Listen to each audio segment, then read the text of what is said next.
नमस्ते हमारे एसएससी की तैयारी करने वाले प्यारे भाइयों, कैसे हैं आप। एसएससी सीएचएसएल 2025 का पेपर होने वाला है 12 नवंबर से। आपने पेपर देने के लिए स्लॉट बुक कर लिए। हमारे चेयरमैन साहब नई नई क्रिएटिव चीज करते रहते हैं, पर भाई साहब हमारे पास हर चीज का तोड़ है। देखिए बच्चों, सीएचएसएल 2025 की आपने तैयारी कर ली होगी जिन बच्चों ने फॉर्म भरा है, ठीक है। लेकिन एग्जाम के लास्ट टाइम में सबसे ज्यादा जरूरी है कि आपको रिवीजन करने के लिए बढ़िया बढ़िया क्वेश्चंस की प्रैक्टिस करने के लिए कलेक्शन मिल जाए। तो जैसा हमारे एग्जाम के पहले करते हैं, कोई भी पेपर होने वाला हो, हम उसके प्रैक्टिस सेट ना कराएं, ऐसा हो ही नहीं सकता। तो प्यारे भाई, मैं सीएचएसएल 2025 के बच्चों के लिए डेडिकेटेड 10 एग्जाम पेपर एग्जाम से जस्ट कुछ दिन पहले ये आपको करवाऊंगा। और आज हम पहला एग्जाम पेपर सॉल्व करेंगे प्यारे दोस्त, ठीक है।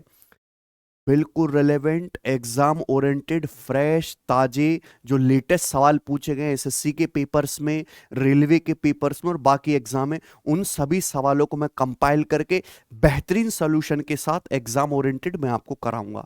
10 एग्जाम पेपर का मतलब 250 सवाल। ये 250 सवाल बहुत इंपॉर्टेंट भी होंगे, आपकी तैयारी भी इनसे बूस्ट होगी। एसएससी के एआई वाले जहरीले सवालों का तोड़ हम निकाल के रखेंगे प्यारे बच्चों। हर एक बच्चे को ये क्लासेस, ये जो है एक प्रैक्टिस सेट देखने, और डेली शाम को इस चैनल पर ये क्लासेस जो है अपलोड होंगी। जब सीजल का पेपर था तो मैंने सीजल वाले बच्चों के लिए भी बढ़िया बढ़िया ये एग्जाम पेपर सॉल्व कराए थे, लाखों में इन पे व्यूज है। ऐसे ही मैं सीएचएसएल वाले बच्चों के लिए भी करवाऊंगा। देखिए, कुछ चैप्टर्स ऐसे हैं जो अभी एसएससी का सीजल का पेपर हुआ, इसमें कोऑर्डिनेट ज्योमेट्री, ज्योमेट्री, मेंसुरेशन, ये तीनों चैप्टर एक्सपेक्ट मतलब बहुत ज्यादा क्वेश्चन पूछे गए।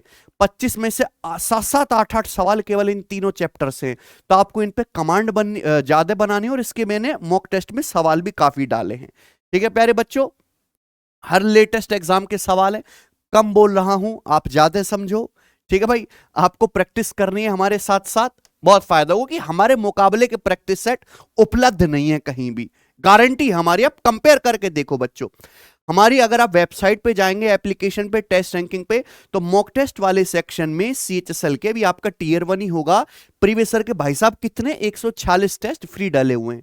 2019 से लेकर 2024 तक जितने पेपर हुए सब, 2024 में 36 शिफ्ट में पेपर हुआ, 36 की 36 शिफ्ट यहां पे डली हुई हैं, और उनको section math, English, reasoning, GS अलग अलग करके भी हमने डाला है बच्चों। तो यहां से आप प्रीवियस ईयर के मॉक टेस्ट लगा सकते हो। अब आप सेट मारो, केवल जितना पढ़ना था पढ़ लिया, अब रिवीजन करो और सेट मारो, दैट्स इट।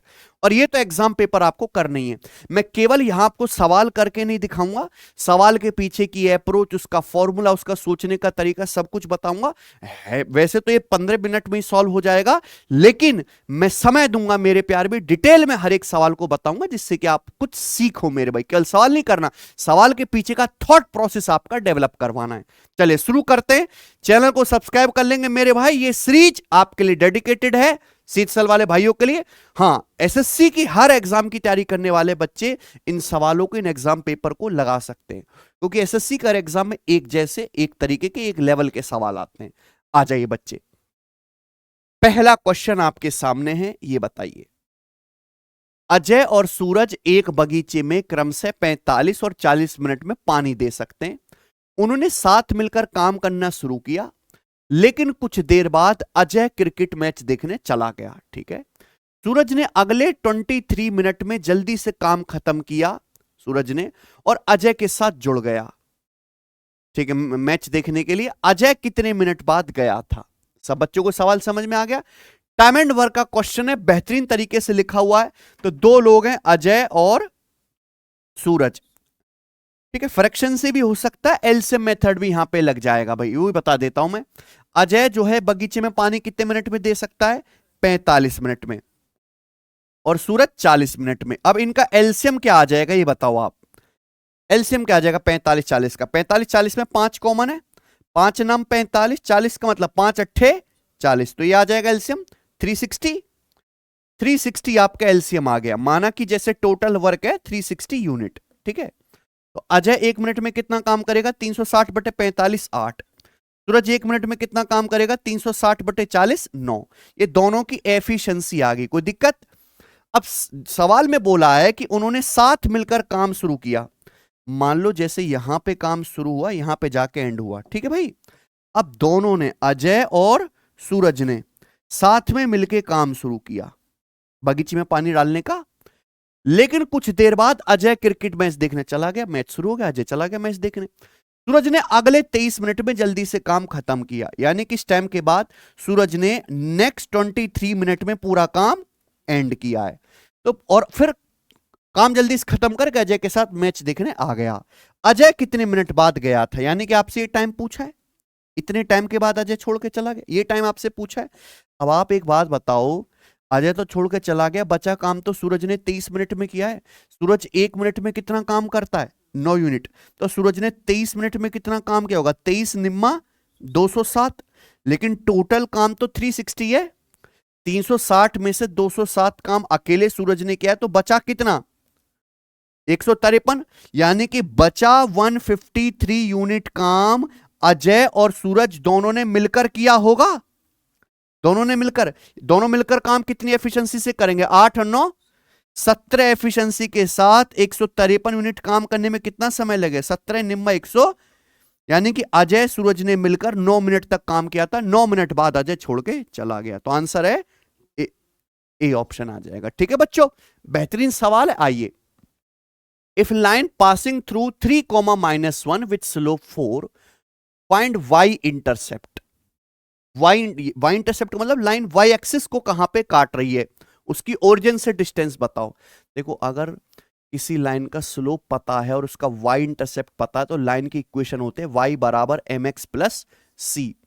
एम यानी कि लाइन का स्लोप है, सी यानी कि इंटरसेप्ट ऑन वाई एक्सिस।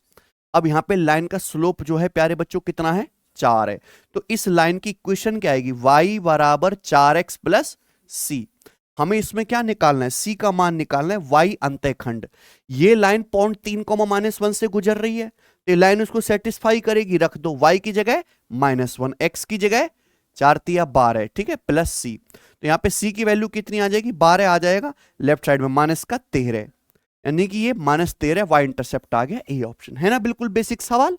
आ जाओ बच्चों, साइन ए बराबर 3/5 है, कॉस बी बराबर 12/13 है। ए और बी 0 और π/2 के बीच में है, तो आपसे पूछा है साइन ए प्लस बी का मान क्या है। ठीक है जी, अब बताओ, साइन ए प्लस बी, ये तो फॉर्मूला होता है भाई। साइन ए प्लस बी का तो फॉर्मूला आपको याद होना चाहिए, sin A into cos B plus cos A into sin B, ये फॉर्मूला है। जब तक आप ये फॉर्मूला एक्सपेंड नहीं करोगे, सवाल बनेगा ही नहीं, क्योंकि आपको ए और बी की वैल्यू थोड़ी ना निकालनी यहां पे। अब आप रख दो केवल, साइन ए कितना है, 3/5, को साइन ए 3/5, कॉस बी कितना है 12/13, प्लस कॉस ए कितना आ जाएगा बच्चों, अगर साइन ए 3/5 है तो 3 4 5 ट्रिपलेट लग रहा है, हाइपोटेनस 5 है, लंब 3 है, तो बेस कितना आ जाएगा 4, 4/5।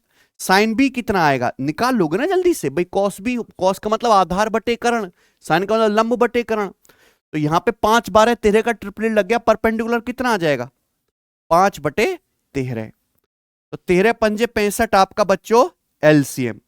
ऊपर कितना आ जाएगा, ऊपर आ जाएगा 12 तिया 36 प्लस 20, तो 36 प्लस 20 56, तो 56/65 इसकी वैल्यू आ गई। ऑप्शन नंबर यहां से ए करेक्ट है। ठीक बच्चों, साइन ए प्लस बी, साइन का मान हमेशा 1 से कम आएगा, यह आंसर तो हो ही नहीं सकता। नहीं हो सकता है ना, 77/85 पॉसिबल है, सारे ऑप्शन पॉसिबल है, लेकिन साइन और कॉस के लिए हमेशा 1 से कम आती है, ये आपको करना पड़ेगा बच्चों। आ जाए अगला सवाल, सवाल नंबर 4। एक वस्तु का अंकित मूल्य उसके लागत मूल्य से 2000 रुपए अधिक है, मार्क प्राइस जो है कॉस्ट प्राइस से 2000 रुपीज मोर है। When discount is 800 rupees, a profit of 25% is obtained. ठीक है, at what price should the article be sold to obtain 30% profit? 30% profit कमाने के लिए वस्तु को किस दाम पर बेचना चाहिए। 30% प्रॉफिट कमाना है तो हम 130% में बेचेंगे, सीपी 100% है तो 130% में बेचेंगे, तो आंसर जो भी आएगा 13 का मल्टीपल आएगा। 13 का मल्टीपल ये नहीं है, ये नहीं है, ये नहीं है, ये 13 का मल्टीपल है, आंसर आ गया। ऐसे कर सकते हो। लॉजिकली कैसे करोगे भाई, हमने किसी वस्तु का एमआरपी लगा दिया, लागत मूल्य से 2000 रुपए ज्यादा है, एमआरपी 2000 रुपए ज्यादा लगाया, प्रॉफिट भी 2000 रुपए होना चाहिए, लेकिन आपने एमआरपी तो 2000 रुपए ज्यादा करा, डिस्काउंट आपने दे दिया 800 रुपए का, तो आपका प्रॉफिट कितना होगा फिर? 2000 में से 800 घटाओ 1200 रुपए। आपने कोई सामान बनाया, 2000 रुपए ज्यादा एक्स्ट्रा एमआरपी लगाया, 800 डिस्काउंट दे दिया, तो 1200 रुपए बच जाएगा ना आपके पास। यह आपका प्रॉफिट है। प्रॉफिट होता कितना है? 25%। प्रॉफिट होता है सीपी पर, यानी कि सीपी का 25% ही 1200 है। कितने गुना आ गए? 25 चौका 100 और ये 48 गुना हो गया ना। अब 30% लाभ कमाना है, सीपी 100% है, 100% पे 30% लाभ कमाना है, तो कितने में बेचेंगे? 130% में। 130% की वैल्यू भी 48 गुना आ जाएगी बच्चों। ठीक है, ये 6240 रुपए आंसर। खत्म। सवाल नंबर 5, 9% और 17% की दो क्रमिक छूटों के समतुल्य छूट प्रतिशत ज्ञात करें। इक्वलेंट डिस्काउंट परसेंटेज बताना है 9 और 17% की लगातार छूट के बराबर। पेपर में हल्के सवाल भी तो आएंगे भाई, सारा पेपर नहीं आना मुश्किल, इसी लेवल का रहेगा। मैंने बोला एग्जाम ओरिएंटेड कराऊंगा। X% और Y% के बराबर सिंगल डिस्काउंट का formula X plus Y minus x Y बटे 100%। ठीक है, तो 9 और 17 के बराबर समतुल्य छूट क्या होगी? 9 प्लस 17 माइनस 9 गुणा 17 बटे 100%। ये आ गया कोई परेशानी? तो 9 प्लस 17 26 और इस 17 में 153 बटे 100 यानी कि 1.53। 26 में से 1.53 घटाएंगे तो कितना आएगा? 24.47%। Option number D. सवाल number 6, the perimeter of sector of a circle is 53 centimetre and area of the sector is 175 centimetre square. Find radius of circle. ठीक है जी, एक सर्कल का सेक्टर है, उसका पेरीमीटर 53 है, सेक्टर का एरिया 175 है, सेक्टर की रेडियस बताओ। सेक्टर का पेरीमीटर समझते हैं आप लोग? मान लो भाई जैसे कि एक सर्कल हो गया, अब इस सर्कल में से पिज्जा की क्या निकाल लो? स्लाइस। ये क्या है बच्चों? सेक्टर हो गया। ये सर्कल का सेंटर है, ये इसकी रेडियस, और ये हो गया भाई आर्क, और ये आर्क की लंबाई है एल। तो सेक्टर का पेरीमीटर मतलब ये कंप्लीट लेंथ, ये पेरीमीटर। तो सेक्टर का पेरीमीटर होता है, कॉन्सेप्ट ध्यान रखिएगा, एल प्लस 2r। तो यहां पे l plus 2r equal to 53 centimetre है। कंसेप्ट नंबर, ये मतलब इक्वेशन 1 दी है, एरिया दिया है। एक बार बताऊं, अगर किसी सेक्टर के आर्क की लंबाई पता है और उसकी रेडियस पता है, तो सेक्टर के एरिया का फॉर्मूला है 1/2 एल इंटू, और सेक्टर का एरिया कितना है? 175। ये आ गया बच्चे। यहां पे एल इंटू आर कितना आ गया? एल इंटू आर आ गया 175 दूनी 350। ठीक है बच्चों, अब यहां पे दो इक्वेशन बन गई और दो ही वेरिएबल है भाई। आगे या तो आप यहां पे अलजेब्रा का इस्तेमाल करो इसको सॉल्व करने के लिए, या फिर आप हिट एंड ट्रायल लगा लो, है ना। ऑप्शन से भी चेक कर सकते, हिट एंड ट्रायल लगा सकते। क्या पूछा है? सर्कल की रेडियस। मान लो जैसे रेडियस 25 मान ली, रेडियस 25, तो यहां से आर्क की लंबाई कितनी आ जाएगी? 25 से कम 25 चौक 14 है, 14 गुणा 25 350। अगर मैंने रेडियस 25 मानी है, क्या यहां सेटिस्फाई करता है? अगर आप लंबाई 14 रखेंगे तो रेडियस 25, 25 दूनी 50। नहीं, ये आंसर नहीं है। खत्म। कोई तकलीफ? तो ऑप्शन से हम कर लेंगे, मान लो। ठीक है, अगर मैं यहां पे मानता हूं बच्चों 14 कि भाई रेडियस मैंने मान ली 14 है, तो फिर स्लैंट हाइट कितनी आ जाएगी? सॉरी, आर्क की लंबाई कितनी आ जाएगी? 25, क्योंकि 25 गुणा 14 है 350। अगर रेडियस 14 मानते हैं तो आर्क की लंबाई कितना है? 350 बटे 14 25। क्या सेटिस्फाई कर रहा है?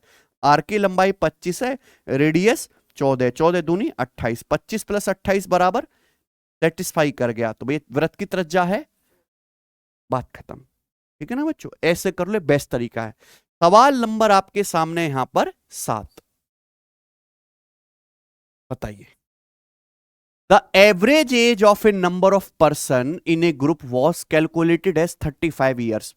एक ग्रुप में कई आदमी हैं, उनकी औसत उम्र निकाली गई भाई साहब 35 साल, which was 2.5 year more than the correct average, जो कि सही एवरेज से 2.5 साल ज्यादा है। क्यों ज्यादा है? As there was an error in recording the age of 2% as 38.5 years and 40 years instead of 29 years and 22 years respectively. हमने एक ग्रुप में कुछ मेंबर हैं, उनका एवरेज निकल, एवरेज है 35 साल, जो करेक्ट एवरेज से 2.5 साल ज्यादा है। ऐसी गड़बड़ी ये हुई, क्यों हुई कि दो आदमी जिनकी उम्र है 29 साल और 22 साल, गलती से हमने इनकी एज क्या रिकॉर्ड कर ली है, 38.5 साल और 40 साल। तो आपसे पूछा है, बताइए इस ग्रुप में कितने लोग हैं, ग्रुप में कितने पर्सन, ये आपको बताना है। ऐसे हर एक सवाल का मेरे भाई एक ही इलाज होता है, अगर ग्रुप में लोगों की संख्या बतानी है, टोटल में कितना चेंज आया बटे एवरेज में क्या चेंज आया। आप बताओ, जब मैंने एरर में रीडिंग में गड़बड़ करी, एज में की रीडिंग में गड़बड़ करी, तो 29 ईयर्स की एज कितनी पड़ेगी भैया, 38.5, 9.5 साल ज्यादा है। दूसरे आदमी की एज 22 साल थी, कितनी रीड करी हमने, 40 साल, 18 साल ज्यादा है। ठीक है भाई, यानी कि टोटल एज कितनी बढ़ेगी पूरे ग्रुप की, 27.5 साल। इसकी वजह से एवरेज कितना बढ़ा है, क्योंकि करेक्ट एवरेज से आपका 2.5 साल ज्यादा आ रहा है। तो टोटल में चेंज बटे एवरेज में डिवाइड कर दो, ये लोगों की संख्या आ गई। टोटल कितना बढ़ा, उसकी वही टोटल ही तो सभी लोगों में बढ़ जाएगा। तो 25 से मेरे भाई ये 11 बार कट जाएगा, तो ग्रुप में कितने लोग हैं। इससे बेस्ट तरीका नहीं है पूरी दुनिया में करने का। आइए, the angle of elevation subtended by the top of tower when viewed from two different points on the ground 150 metre and 24 metre apart are complementary, find the height of tower. बहुत बेसिक और normal सा सवाल है मेरे भाई। एक tower के base से जमीन पर दो पॉइंट है, 150 मीटर 24 मीटर की दूरी पर, इन दोनों पॉइंट्सों से टावर के टॉप के एलिवेशन एंगल कॉम्प्लीमेंट्री हैं। तो टावर की हाइट क्या होगी, कभी भी कॉम्प्लीमेंट्री एंगल वाला इस तरह का सवाल आए तो टावर की हाइट h बराबर आएगा √AB। सीधा कॉन्सेप्ट, √AB अंडर रूट 150 गुणा 24, कितना आ जाएगा मेरे प्यारे भाई आपका 3600, और 3600 का अंडर रूट 60 मीटर। तो टावर की हाइट आई 60 metre, option number A. Complementary angle देख लेना। आगे चलेंगे, सवाल नंबर 9, ये एनटीपीसी का लेटेस्ट क्वेश्चन है। The compound interest earn in 1 year on 4,80,000 at the rate of 20% per annum compounded quarterly. 4,80,000 पे एक साल का कंपाउंड इंटरेस्ट पूछा है, अगर ब्याज की दर 20% वार्षिक है मेरे भाई, जो लेकिन वो क्वार्टरली कंपाउंड हो रहा है, क्वार्टरली मतलब हर 3 महीने में कंपाउंड हो रहा है। तो सवाल तो बहुत शानदार है, डाटा भी बहुत बड़े है, लेकिन ऑप्शन में एक मेरे प्यारे भाई कमजोरी है। इस सवाल के ऑप्शन के यूनिट डिजिट सबका अलग अलग है और बिल्कुल एग्जैक्ट आंसर है, यानी कि मैं इस सवाल को कैसे करूंगा, यूनिट डिजिट के कॉन्सेप्ट से। अब आप मुझे बताओ प्यारे भाई, एक साल का समय, एक साल मतलब क्या होता है, 12 महीने। अगर एक साल 12 महीने हैं और आप क्वार्टरली कंपाउंड करते हो तो 3-3 महीने की 4 साइकिल बनती हैं, 3 महीना 3 महीना 3 महीना 3 महीना, ले हो गया 12 महीना। अब आप खुद बताओ, ब्याज 20% है एक साल में, तो 3 महीने में कितना ब्याज होगा, 5% बटे 4, यानी कि आपको जो कंपाउंड इंटरेस्ट मिलेगा वो 5%, 5%, 5%, 5% का सक्सेसिव मिलेगा। 5% यानी कि 1/20। तो मैं ये कह सकता हूं प्यारे बच्चों कि आपका जो अमाउंट है, ठीक है, ध्यान सुनिएगा, आपका जो अमाउंट है प्यारे भाई, वो हर 3 महीने में 1/20 बढ़ता जाएगा। ठीक है जी। अब आप खुद सोचो कि आपने 4,80,000 रुपए जो है इन्वेस्ट किए हैं, मान लीजिए, ठीक है, ब्याज क्वार्टरली कंपाउंड हो रहा है, हर 3 महीने में कितना ब्याज है, 1/20। तो आपका पैसा कितना हो जाएगा हर 3 महीने में, 21/20 गुना, 1/20 को बढ़ाएंगे 21/20 गुना हो जाएगा, तो 12 महीने में कितना होगा, इसकी पावर, ये क्या आ गया आपका अमाउंट, एक साल बाद अमाउंट है। अब इसमें से आपको क्या निकालना है, ब्याज, तो इसमें से प्रिंसिपल घटा दो 4,80,000 रुपए, ये आंसर है। और तो इससे ज्यादा तो कुछ नहीं करना आपको, क्लियर है। अब मैंने क्या बोला कि भैया मैं तो सॉल्व करूंगा ही नहीं, क्योंकि ऑप्शन में मैं यूनिट डिजिट मैच करूंगा। नीचे 20, 20 की पावर 4 क्या होता है, 1,60,000, 2 दूनी 4 दूनी 8 दूनी 16, 1,60,000 से कितनी बार कट जाएगा, ये 3 बार कट जाएगा। 1 की पावर 4, 1 1 गुणा 3, 3 में से 0 घटाएंगे तो जो भी आंसर आएगा उसका यूनिट डिजिट तो 3 ही आएगा। ठीक है, 1 की पावर 4 यूनिट डिजिट 1, 1 गुणा 3 3, 3 माइनस 0 3, एंड में यूनिट डिजिट 3 आएगा तो आंसर क्या है? बताओ, बात खत्म। ऐसे बहुत सारे सवाल हो जाते हैं। आगे चलेंगे, सवाल नंबर 10। ये बताइए, cost of washing machine is 40% less than cost of TV. Washing machine का कॉस्ट 64% इंक्रीज होता है, टीवी का कॉस्ट 20% डिक्रीज होता है। What is the change in total cost of 5 washing machine and 7 TV? 5 washing machine और 7 TV की कुल कीमत में चेंज आपको बताना है परसेंटेज में। ठीक है भाई, देखो सवाल रेलवे में तो बहुत ही ज्यादा पॉपुलर था, एसएससी में भी खूब आया है। दो चीजें हैं, वॉशिंग मशीन और टीवी। सवाल ये कह रहा है वॉशिंग मशीन की कीमत टीवी से 40% कम है। 40% की फ्रैक्शन वैल्यू 2/5, यानी कि अगर टीवी का प्राइस 5 है, टीवी का प्राइस 5 है तो वॉशिंग मशीन का प्राइस कितना है? ये टीवी और वॉशिंग मशीन के कॉस्ट का रेशियो आ गया। बोलो कोई दिक्कत? अब हुआ क्या, वॉशिंग मशीन का जो प्राइस है वो 64% बढ़ जाता है।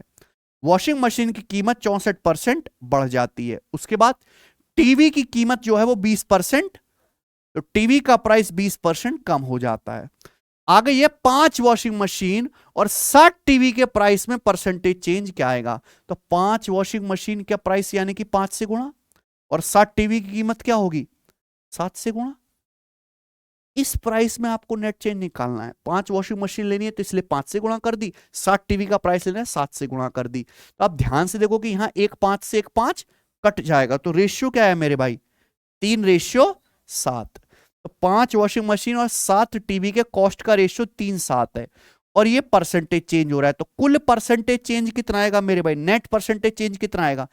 3 का 64% बढ़ गया, कितना? 192। 7 का 20%, 20 सत्ते 140% कम हो गया, तो 192 और माइनस का 140 कितना आ गया? 52%। 52% इंक्रीज हो गया, कितने के समान पर? 3 + 7 10 के समान पर। तो कितना आ गया मेरे भाई? आंसर पॉजिटिव आया, यानी कि वैल्यू बढ़ी है, 5.2% इंक्रीज। वेटेड एवरेज से बढ़िया मेथड कोई नहीं है इस सवाल को करने का। सबको समझ आया? चलिए आगे चलेंगे, सवाल नंबर 11।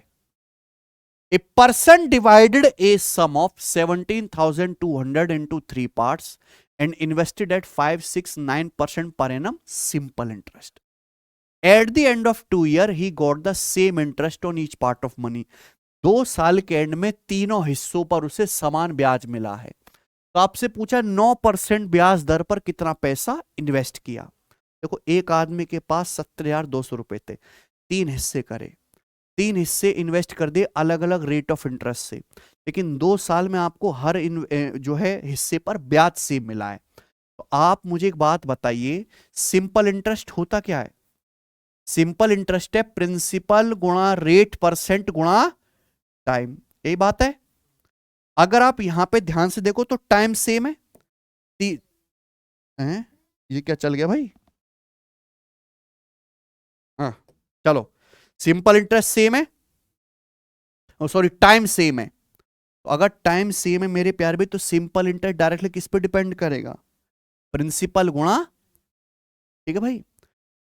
तीनों हिस्सों पर 2 साल के बाद उसको सेम साधारण ब्याज मिलता है, सिंपल इंटरेस्ट सेम मिलता है। आप मुझे बताइए, आपने कॉन्सेप्ट पढ़ा हुआ है, अगर 2 संख्याओं की गुणा सेम है तो दोनों संख्याएं रिवर्स रेशियो में उल्टे अनुपात में होती हैं, यानी कि प्रिंसिपल जो होगा वो ब्याज की दर रेट ऑफ इंटरेस्ट का इनवर्सली प्रोपोर्शनल होगा। अगर उसने 5, 6, 9% ब्याज की दर पर पैसा इन्वेस्ट किया है, तो जो पैसा इन्वेस्ट किया होगा प्रिंसिपल, वो किस रेशियो में होगा? रेट का उल्टा, 1/5 रेशियो 1/6 रेशियो 1/9। यहां तक कोई डाउट है? 5, 6 और 9 का एलसीएम आप मुझे बता दीजिए कितना आ जाएगा? 90 आ जाएगा। पूरे इसको हम जो है 90 से मल्टीप्लाई कर देते, तो 18 रेशियो 15 रेशियो 10। इस रेशियो में पैसा इन्वेस्ट किया उस आदमी ने। टोटल कितना पैसा इन्वेस्ट किया? 18, 15, 33 और 10 43 यूनिट। सवाल के अकॉर्डिंग टोटल कितना था? 17,200 रुपए। 43 की वैल्यू 17,200 रुपए, बताओ कितने गुना? 43, 400 गुना हो गया। सवाल में पूछा है 9% ब्याज पर निवेश की गई धनराशि, 9% पर, यानी कि आपको थर्ड हिस्से की वैल्यू पूछी है, यानी कि 10 यूनिट की वैल्यू। तो 10 की वैल्यू भी 400 गुना आ जाएगी, 4000 रुपए। तो इस सवाल का आंसर है 4000, ऑप्शन नंबर। ठीक है, कर लेंगे सवाल। बिल्कुल आसान और रिलेवेंट क्वेश्चन है।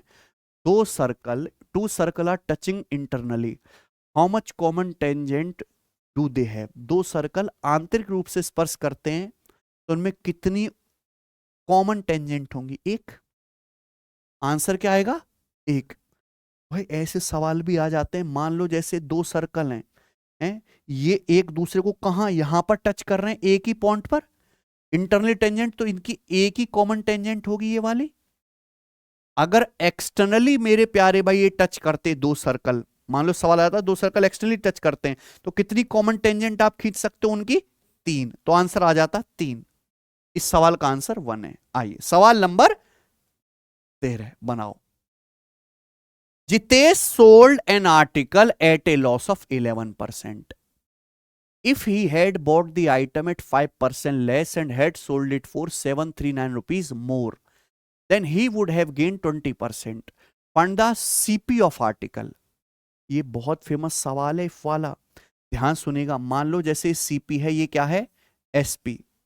ठीक है, प्यार से सुनिएगा।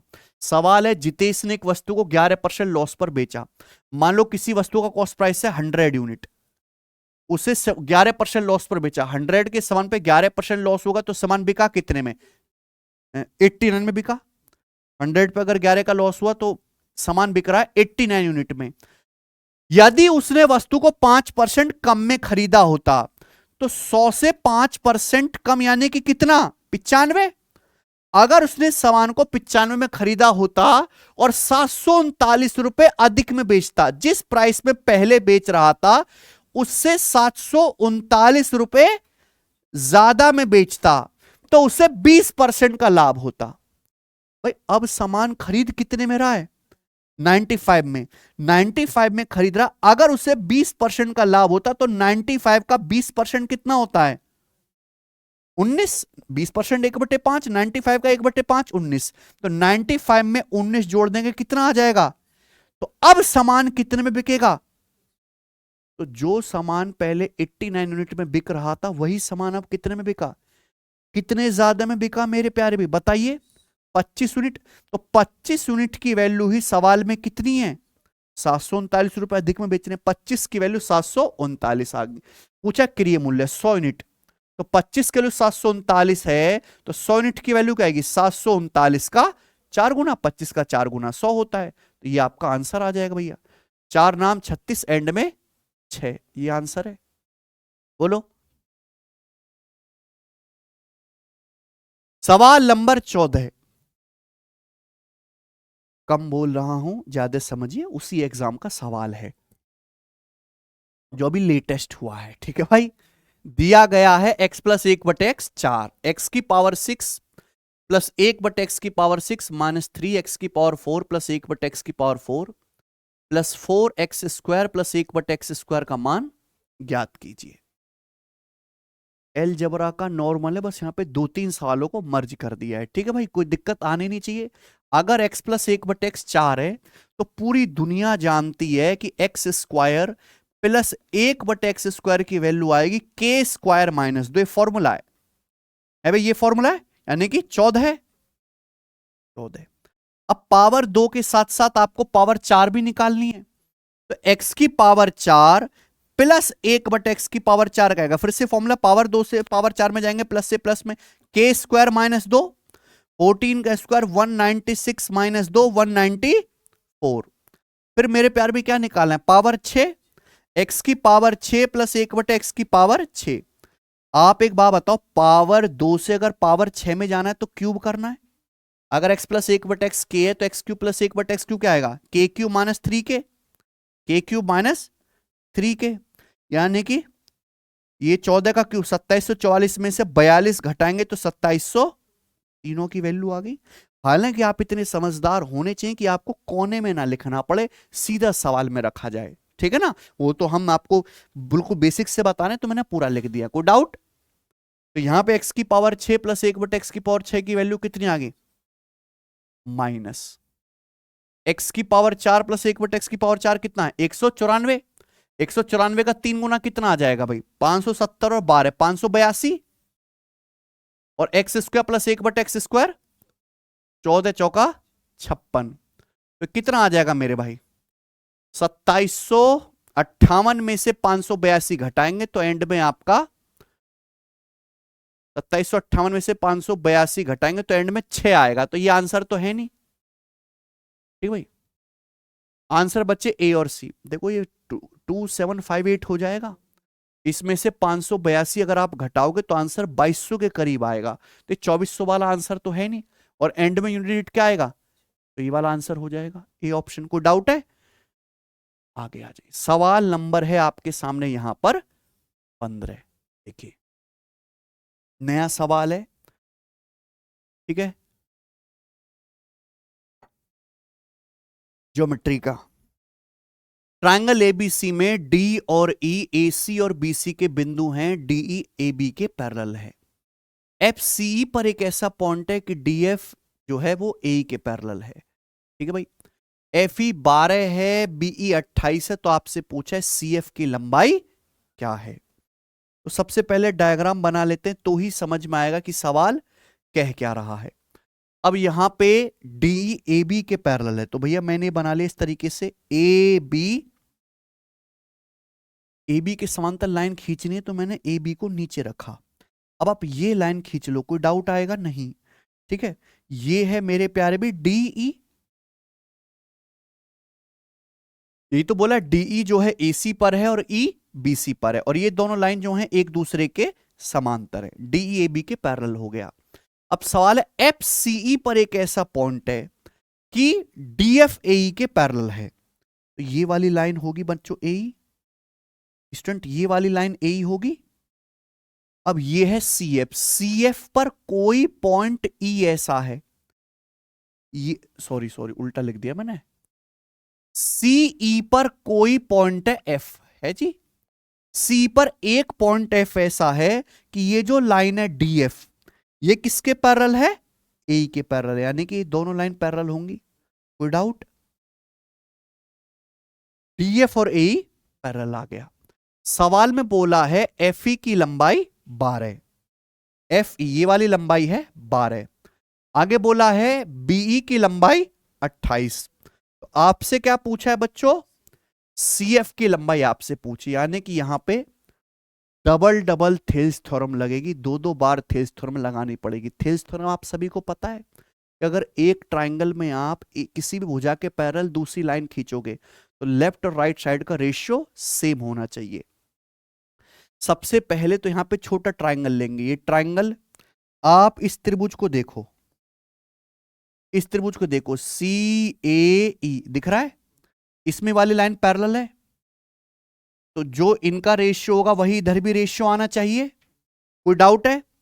अब मुझे भैया ये निकालना है, जो शुरुआत ही नहीं होगी। मैंने मान लिया कि मानो बच्चों ये x है, मान लिया ये x है, तो अगर मैं इस ट्रायंगल को ध्यान से देखता हूं सी ए ई को, ये f इस पर पॉइंट है, df जो है ए के समांतर है, ये x है, ये 12 है, ये x है 12। अगर ये रेशियो x 12 है तो CD से AD का ये रेशियो भी कितना आएगा? x ratio. बताओ कोई डाउट है? मुझे इस सवाल में क्या निकालना है? ये CF x की वैल्यू निकालनी है। जितनी जरूरत हो उतना देखा करो। मान लो ये है ही नहीं, क्या आपको फिर से थेल्स थ्योरम नहीं दिख रही यहां पर? क्या आपको फिर से थेल्स थ्योरम नहीं दिख रही? ये लाइन डी ए बी के पैरेलल है, तो जो लेफ्ट साइड में रेशियो बनेगा भाई राइट साइड में सेम होना चाहिए। लेफ्ट साइड में रेशियो कितना है बताओ जल्दी से? x है, ये x/12 बराबर वही राइट साइड में भी होगा भाई। ये कितना हो जाएगा यहां पे सी से ई तक, ये x+12 हो गया, x+12/28। इतना प्यारा सवाल है ये, बिल्कुल बेसिक से सिंपल तरीके से हो जाए। x+12/28 किससे कट गया? 4 से, 4 तिया 12, 4 सत्ते 28, क्रॉस मल्टीप्लाई करेंगे 7x और 3x का डिफरेंस 4x, 4x बराबर 12 तिया 36, तो x की वैल्यू कितनी आ गई? 9। तो इस सवाल का आंसर है 9, ऑप्शन नंबर ए सही है ना? शानदार प्रश्न। तो यहां पे दो दो बार आपको थेल्स थ्योरम लगानी है। आगे चलेंगे, सवाल नंबर है 16, लीजिए।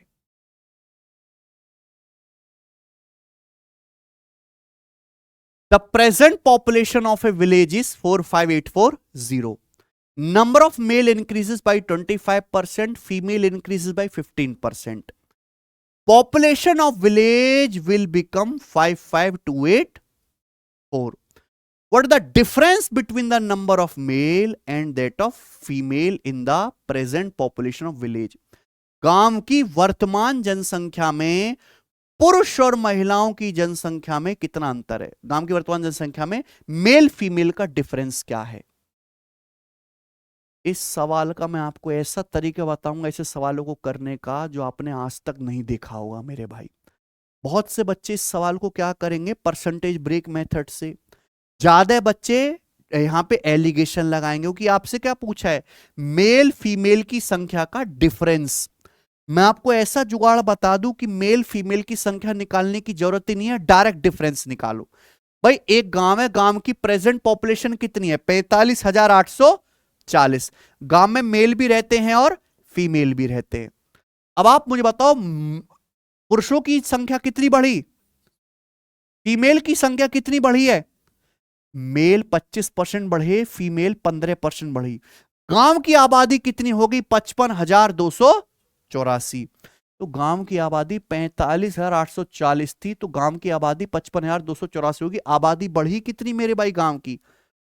घटा लीजिए, 55,284 में 45,840 घटा लो, 4, 8 में से 4 4, उसके बाद 12 में से 8 गया 4, और मेरे भाई ये 54 में से 45 घटाएंगे 9,444।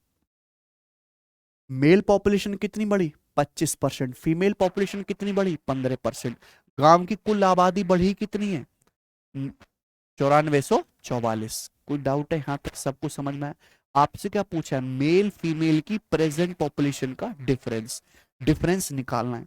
अच्छा, 25 और 15 का एवरेज क्या होता है? 20। 20 एक ऐसा नंबर है जो 25 और 15 से बराबर दूरी पर है। 20 25 से 5 कम है, 15 से 5 ज्यादा है। तो 25 और 15 का आप ले लीजिए एवरेज, कितना आएगा? 20%। मैं आपसे कहूं गांव की मेल आबादी भी 20% बढ़ी, फीमेल आबादी भी 20%, गांव की कुल आबादी कितनी बढ़ जाएगी? 20% ही बढ़ेगी। गांव में आदमी 20% बढ़े, औरत 20% बढ़ी, तो कुल आबादी भी 20% बढ़ जाएगी। कुल आबादी है कितनी गांव की प्रेजेंट में? 45,800। तो कुल आबादी भी 45,840 का 20% बढ़ जाएगी। कितना आएगा मेरे भाई? परसेंटेज से 2 जीरो खत्म, 9,084 दूनी 168। यानी कि गांव की आबादी कितनी बढ़ जाएगी? 9,168। कोई डाउट है? मेल 20% बढ़े, फीमेल 20% बढ़ी, तो कुल आबादी भी 45,840 का 20% 9,168 बढ़नी चाहिए। आपसे क्या पूछा है? मेल फीमेल प्रेजेंट पॉपुलेशन का डिफरेंस। अब क्या कर दो इन्हें? कोई डाउट है क्या? घटा नहीं सकते? जब आप घटाओगे तो 25 में से 20 घटाओगे क्या आएगा? 5%। यानी कि मेल पॉपुलेशन का 5%। इसमें से घटाइए 15 में से 20 क्या आएगा? माइनस का, यानी कि फीमेल पॉपुलेशन का 5%। और घटा के कितना आएगा प्यारे बच्चों? इसमें से घट 6, तेरे में 6 गया 7, और मेरे भाई 3 में से 276। डाउट? यानी कि यहां से 5% क्या आ गया कॉमन? तो मेल माइनस फीमेल का 5%, यानी कि 1/20 किसके बराबर है? 276 के बराबर है। तो मेल फीमेल की प्रेजेंट पॉपुलेशन का डिफरेंस 276 का 20 गुना 5400 और 120 5500। क्या आंसर? कैसा तरीका है? गजब तरीका है। तो यहां एलिगेशन नहीं लगाना पड़ेगा, ना मेल पॉपुलेशन नहीं फीमेल पॉपुलेशन निकालनी। समझ में आया भाई? आगे करते हैं अगला सवाल। सवाल नंबर 17 एलजेब्रा का क्वेश्चन है। a plus B 5, A cube plus B cube 215। पूछा a की पावर 4 प्लस बी की पावर 4। फॉर्मूला लगाना पड़ेगा। देखिए भाई, मैंने सवाल जानबूझ के ऐसा डाला है और ऐसे बहुत सारे सवाल आते हैं, जिनमें जरूरी नहीं कि हर बार फॉर्मूला लगाया जाए। इस सवाल में आप डाटा ऑब्जर्व करके तुरंत फटाक से बता सकते हो कि ए और बी की वैल्यू ये होगी। बताओ सचिन सोच के। ए और बी ऐसी दो संख्या है जिनको जोड़ के 5 आ रहा है और उनका क्यूब को जोड़ के 215 आ रहा है। सोचो, बहुत बढ़िया। 215 के करीब 216, तो भाई 216 6 का क्यूब होता है। आप गौर से देखेंगे, अगर मैं ए 6 लेता हूं, बी -1, तो 6 और -1, 6 का क्यूब 216 और -1 का क्यूब -1, 216 -1 200। इस तरह की ऑब्जर्वेशन स्किल होनी चाहिए आपकी पेपर में, पूरा नहीं करना। तो अगर ए 6, 6 की पावर 4 1296, बी -1 है, -1 की पावर 4 इवन नंबर करेंगे 1, तो आंसर क्या आ गया 129। Answer A option.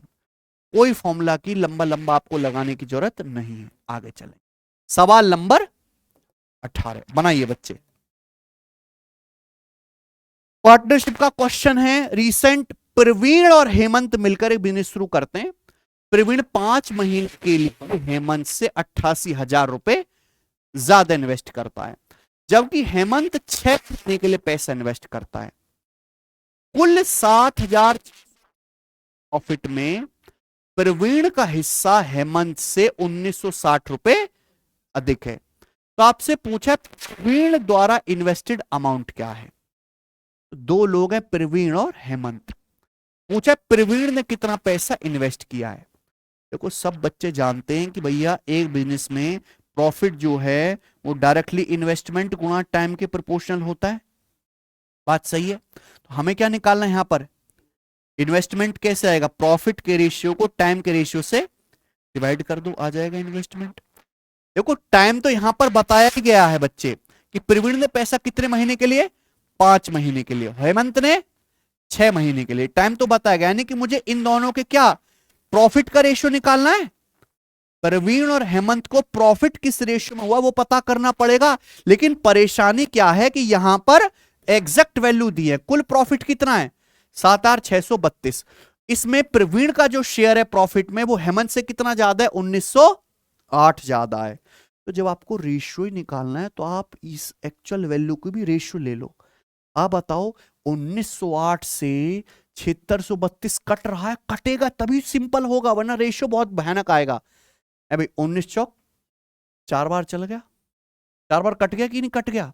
यानी कि मैं आपसे कह सकता हूं कुल प्रॉफिट, कुल प्रॉफिट यानी कि प्रवीण प्लस हेमंत टोटल अगर 4 यूनिट प्रॉफिट कमाते हैं तो प्रवीण का जो हिस्सा है वो हेमंत से कितना ज्यादा है, 1 यूनिट ज्यादा है। प्रवीण का जो हिस्सा है वो हेमंत से कितना ज्यादा है, 1 unit. Total profit Praveen plus Hemant का 4 है, तो इनका डिफरेंस कितना है। तो यहां प्रवीण और हेमंत के प्रॉफिट का रेशियो क्या आएगा मेरे भाई, P बटे 4 + 1 बटे 4 - 1 5 बटे 3, 2.5 1.5 हो जाएगा ना। रेशियो क्या आएगा, 5 बटे 3, या कंपाउंड डिविडेंडो लगा लिया। तो प्रवीण और हेमंत को जो प्रॉफिट हुआ उसका रेशियो कितना आ गया, 5:3। ठीक है भैया। तो आप मुझे बताएं, इन दोनों ने जो पैसा इन्वेस्ट किया, निवेश किया, उसका रेशियो क्या आएगा। सिंपल सा प्रॉफिट को टाइम से भाग कर दो, और जब आप डिवाइड करेंगे, डिवाइड करने का तरीका क्रॉस मल्टीप्लाई, 30:15, यानी कि 2:1 आ गया। ठीक है। सवाल में क्या बोला है, प्रवीण ने हेमंत से 28,000 रुपए ज्यादा इन्वेस्ट किया। प्रवीण ने हेमंत से कितना पैसा इन्वेस्ट किया, एक यूनिट की वैल्यू सवाल में 88,000 है। तो आपसे पूछा है प्रवीण का, प्रवीण ने इन्वेस्ट किया 2 यूनिट, तो 2 की वैल्यू क्या है, 28,000 का दुगुना, यानी कि 1 लाख आंसर है। ठीक है। तो इस तरीके से ऐसे सवाल आपको करने हैं पेपर में, जल्दी से हो जाएंगे, एक्चुअल कैलकुलेशन के चक्कर में नहीं पड़ना है। सवाल नंबर है आपके सामने 19, बताइए बच्चों।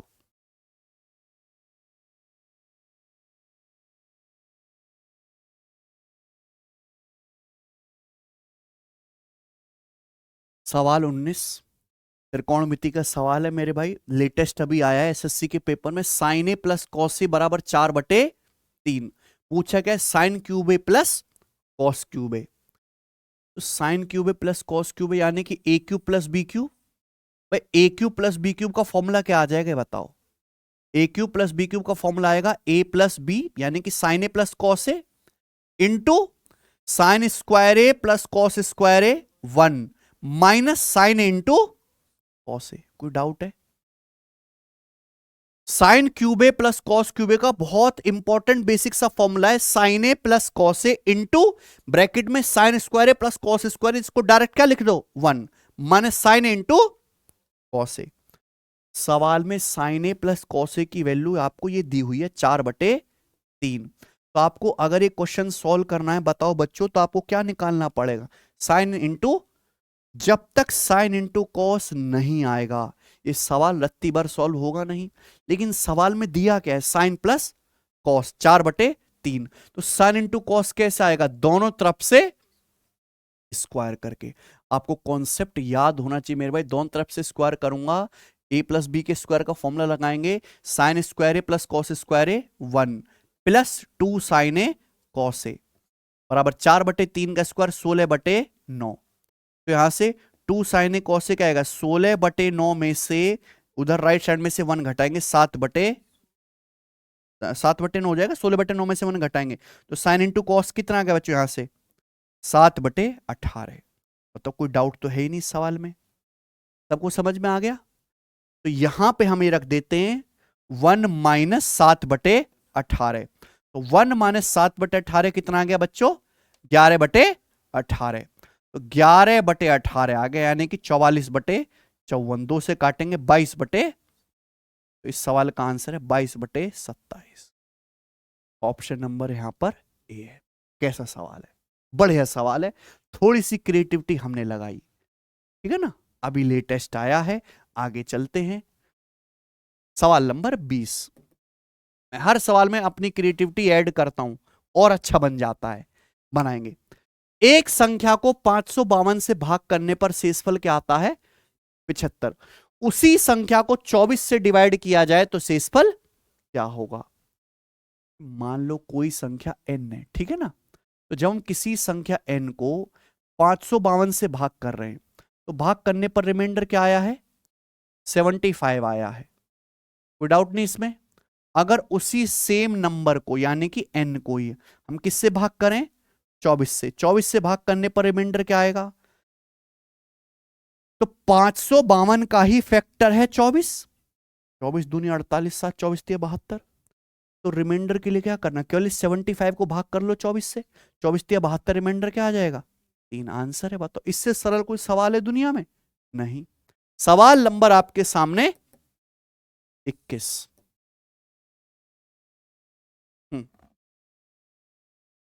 एक एल आकार का फर्श 2 आयतों 6x4 8x6 मीटर से बना है।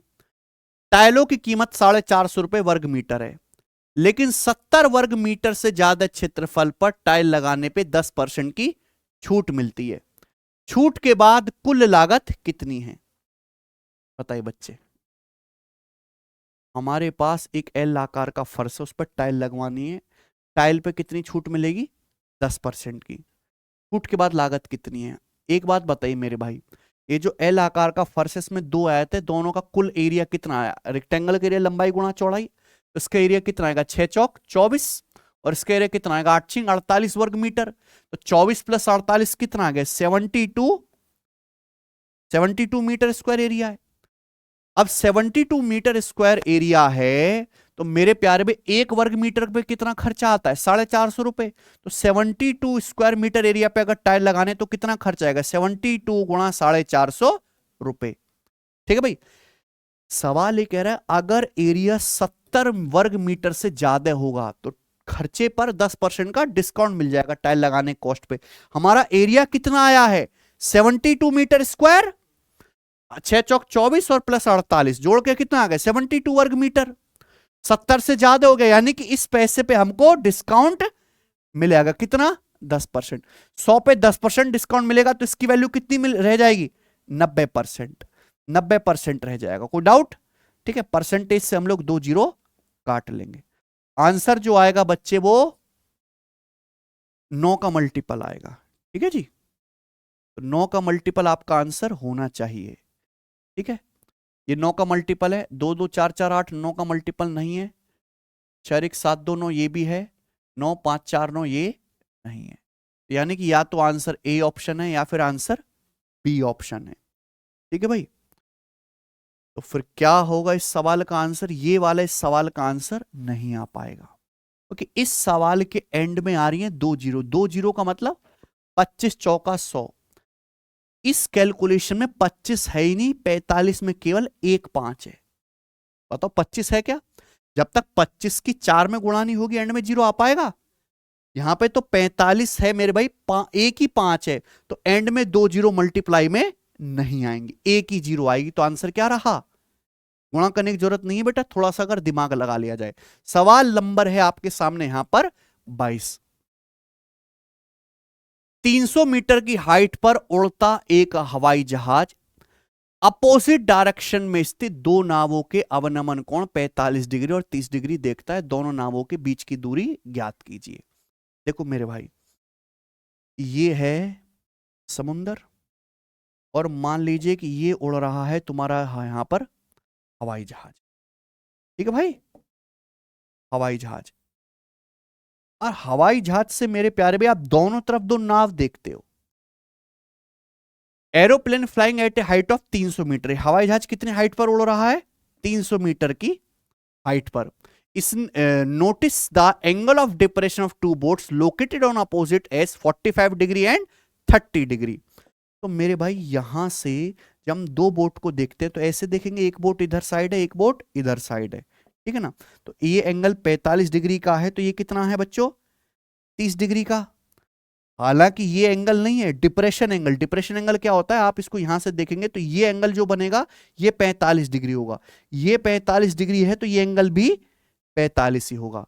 तो दोनों बोट, एक बोट आपकी यहां पर है और एक बोट आपकी यहां पर है, इन दोनों बोट के बीच की डिस्टेंस बतानी। इससे आसान सवाल दुनिया में है नहीं। दो दो राइट एंगल आपको दिख गए। 45 के सामने 300 मीटर है, तो ये डिस्टेंस भी कितनी आएगी? 300। ठीक है, क्योंकि 90 45 45 है, 45 के सामने 1, तो 45 के सामने 1 यूनिट होता है। या 30 डिग्री के सामने 300 मीटर है, 60 डिग्री का होगा, तो 60 डिग्री के सामने क्या आएगा? 300 रूट 3 मीटर। और इनके बीच की डिस्टेंस क्या आएगा? दोनों को जोड़ देंगे, 300 कॉमन, ब्रैकेट में 1 प्लस, तो ऑप्शन नंबर। ठीक है, आइए सवाल नंबर 23।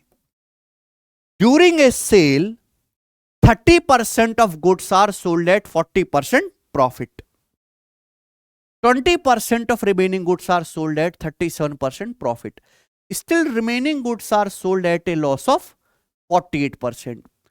ओवरऑल x% का लॉस हुआ है, तो आपसे x की वैल्यू पूछी है। सवाल समझ गए ना?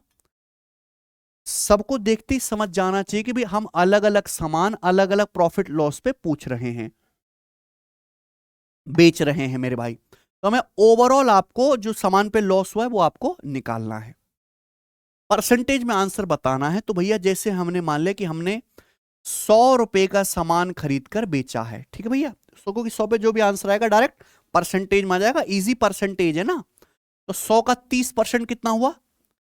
30 रुपए के सामान पे आपको कितना लाभ हुआ? 40%। तो फिर बचा कितना? 100 में से आपने 30 का सामान बेच दिया, तो बचा कितना? 70। और बचे का 20%, ये तो बोला है 70 का 20% 14। 14 रुपए का सामान आपने बेचा है 37% प्रॉफिट पर, प्रॉफिट पर, ठीक है, कोई दिक्कत? और उसके बाद बचे सामान को आपने बेचा 48% लॉस पे। तो सामान बचा कितना है? 100 रुपए का मैंने माना था, टोटल 30 और 14 यानी कि 44 का बिक गया। 100 में से 44 का बिक गया, तो सामान बचा कितना? 56 का।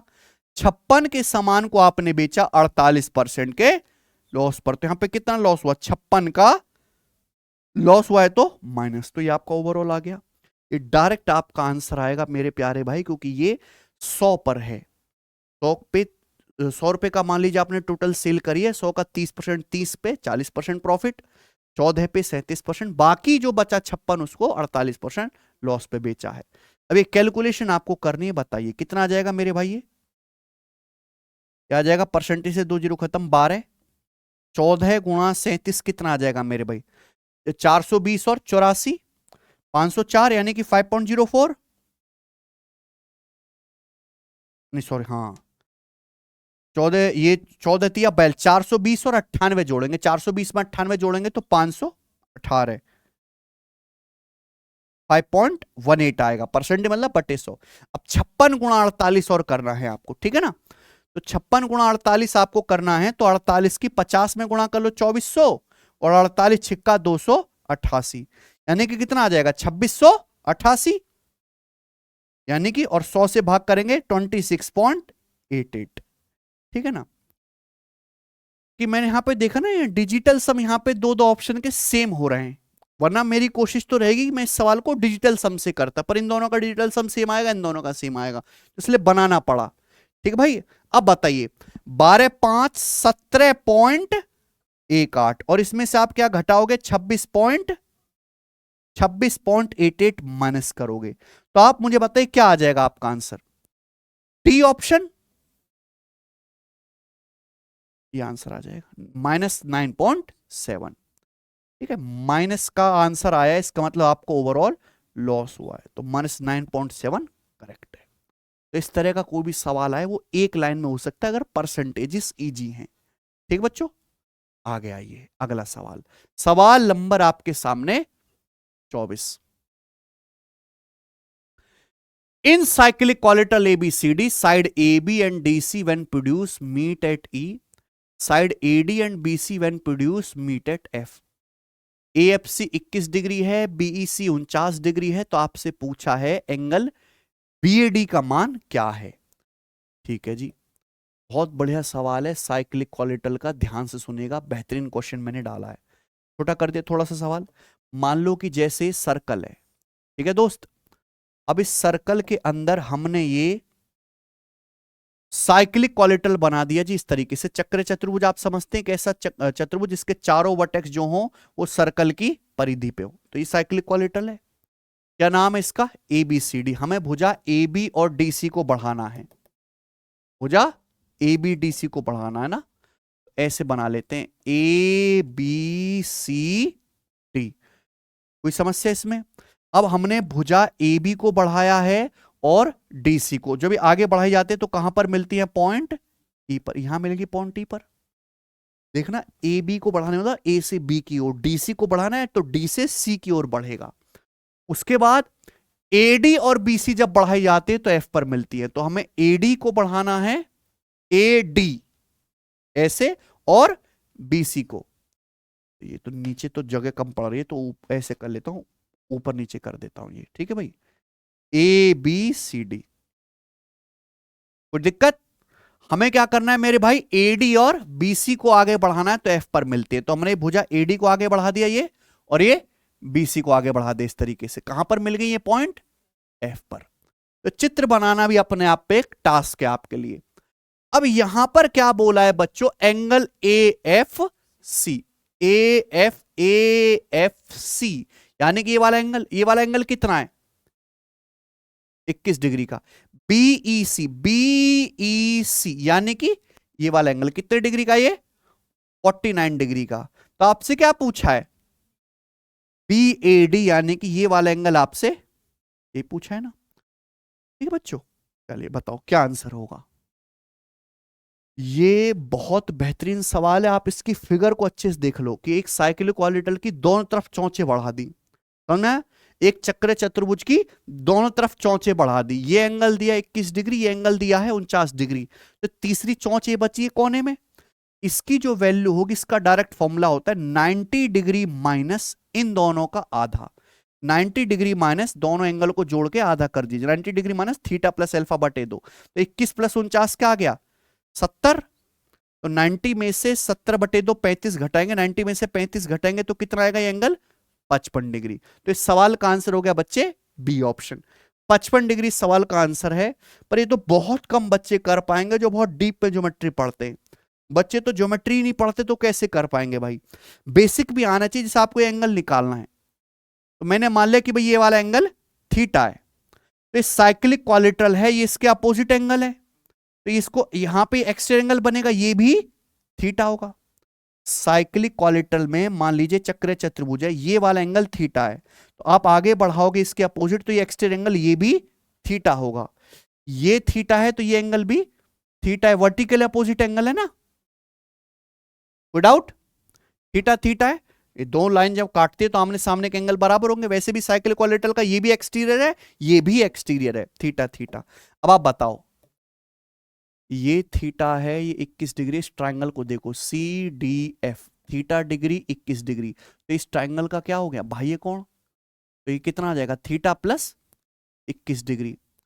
ऐसी इस त्रिभुज को देखो, बी सी ई, जहां दिखाई दे रहा वहीं काम करेंगे ना। ये थीटा है, ये 49 डिग्री है, तो तीसरे पे क्या है भाई, ये कौन, तो थीटा प्लस 49 डिग्री। और आप ये बात समझ सकते हैं कि ये ABCD क्या है, साइक्लिक। तो आमने सामने के दो एंगल हैं, आमने सामने के दो एंगल है, तो इनका सम क्या होना चाहिए, 180 डिग्री। इन दोनों को जोड़कर 180 डिग्री आएगा। Theta plus theta 2 theta, 21 plus 49 70 बराबर 180 डिग्री। तो यहां से 180 माइनस 70 110 बटे 2, थीटा की वैल्यू 55 डिग्री। ये आपका बेसिक मेथड हो गया और आपको दोनों आने चाहिए बच्चे, ठीक है ना। मुझे लगता है मजा आ गया होगा बच्चों को इस सवाल करके। और अब हम इस मॉक टेस्ट का आखिरी सवाल करेंगे, सवाल नंबर 25, जो आपका CDS के पेपर में आया है लेटेस्ट। बताओ, सवाल आसान था, दुनिया भर के बच्चे इस साल को पेपर में गलत करके आए, बहुत दुख की बात है। एक्स और वाई दो संख्याएं हैं, उनका HCF H है। P बराबर x cube plus y cube बटे x square minus x y plus y square, क्यों बराबर ये है। इनके HCF के संबंध में विचार करें। The HCF of P and Q can be H, P और Q का HCF H हो सकता है। The HCF of P and Q can be 2H, P और Q का HCF 2H हो सकता है। तो आपको करेक्ट स्टेटमेंट बताने, क्या दोनों स्टेटमेंट सही हैं या दोनों गलत हैं। चलिए बच्चों, पहले तो सवाल में बता दिया कि x और y का हाईएस्ट कॉमन फैक्टर h है। ध्यान से सुनते रहिएगा मेरे भाई। तो यहां से p बराबर है x cube plus y cube बटे x square minus x y plus y square. ये तो सिंपल फॉर्मूला है अलजेब्रा का। X cube plus y cube को x square minus x y plus y square से डिवाइड करेंगे, डिवाइड करने पर क्या आएगा, एक्स प्लस, यहां से क्यू की वैल्यू क्या आएगी मेरे भाई, x cube minus y cube को x square plus x y plus y square से डिवाइड करेंगे, एक्स माइनस वाई। अब एक्स और वाई का HCF H है, यानी कि संख्याएं एक्स और वाई दोनों ही H का मल्टीपल होंगी। अगर दो संख्याएं एक्स और वाई का HCF H है, यानी कि H जो है एक्स और वाई दोनों का एक फैक्टर होगा। तो अगर एक्स और वाई दोनों ही संख्याएं H से कटती हैं, तो इनका योग भी H से कटेगा, इनका डिफरेंस भी H से कटेगा, यानी कि P और Q दोनों ही संख्याएं H से कटने वाली होंगी। तो ये मेरे प्यार भी P और Q का HCF H हो सकता है। पहली बात सही है। दूसरी बात, HCF of P and Q can be 2H, P और Q का HCF 2H हो सकता है, ये बात भी एकदम सही है। लेकिन ये 90% बच्चे करेंगे गलत। यहां पे क्या एक्स्ट्रा आ गया, दो कैसे आएगा मेरे भाई, ऑड में ऑड नंबर जोड़ के इवन होता है, और ऑड में ऑड घटा के मेरे प्यारे भाई इवन नंबर आता है। मान लो मैं दो संख्याएं ले लेता हूं, क्या ले ले भाई, मान लीजिए मैंने ले लिया 35 और 15, ये मैंने दो संख्याएं ले ली सचिन, ठीक है।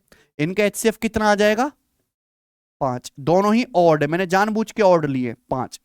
अगर मैं इनको जोड़ता हूं, यानी कि मैं P प्लस Q करता हूं, तो कितना आ जाएगा 50, और मैं घटाता हूं P माइनस Q, तो क्या आ जाएगा 20। तो 50 और 20 का HCF कितना आएगा फिर 10। 5 नहीं आया, क्या आया डबल, क्यों, क्योंकि दोनों क्या बन गए ये इवन नंबर। जब आप P और Q दोनों को ऑड लेंगे, जोड़ के घटाएंगे, क्या बन जाएंगे इवन। तो P और Q का फैक्टर H तो रहेगा ही रहेगा हमेशा, लेकिन दोनों में दो दो आने की वजह से मेरे भाई HCF 2 का मल्टीपल भी हो जाएगा फिर इनका, ठीक है। इस वजह से P और Q का HCF 2H भी हो सकता है। तो यहां पे दोनों बात एकदम ऐसा सवाल था, है ना लॉजिकल। मुझे लगता है मेरे सारे भाइयों को ये बात, ये सवाल और ये आज की क्लास बहुत अच्छे समझ में आ गई है। 25 मैंने आपको शानदार क्वेश्चन कराई इस एग्जाम पेपर में। आपने खुद से कितने सवाल सही कर लिए मुझे कमेंट करके जरूर बताइएगा। पेपर का लेवल मैंने मॉडरेट टू टफ रखा है। अगर आप 20 या उससे ज्यादा सवाल ठीक कर पा रहे हैं इस टेस्ट में, तो आपकी तैयारी बहुत बढ़िया है, ठीक है। कल हमारी मुलाकात होगी मेरे प्यारे भाई दूसरे एग्जाम पेपर के साथ। अगर वीडियो पसंद आई हो, हमारी मेहनत, हमारा डेडिकेशन आपको दिखता है, एक एक सवाल मक्खन की तरह दिमाग में फिट हुआ है, तो इस वीडियो को लाइक जरूर करना और मेरे भाई कमेंट करके जरूर जाना कि मजा आया कि नहीं। धन्यवाद मेरे प्यारे भाई।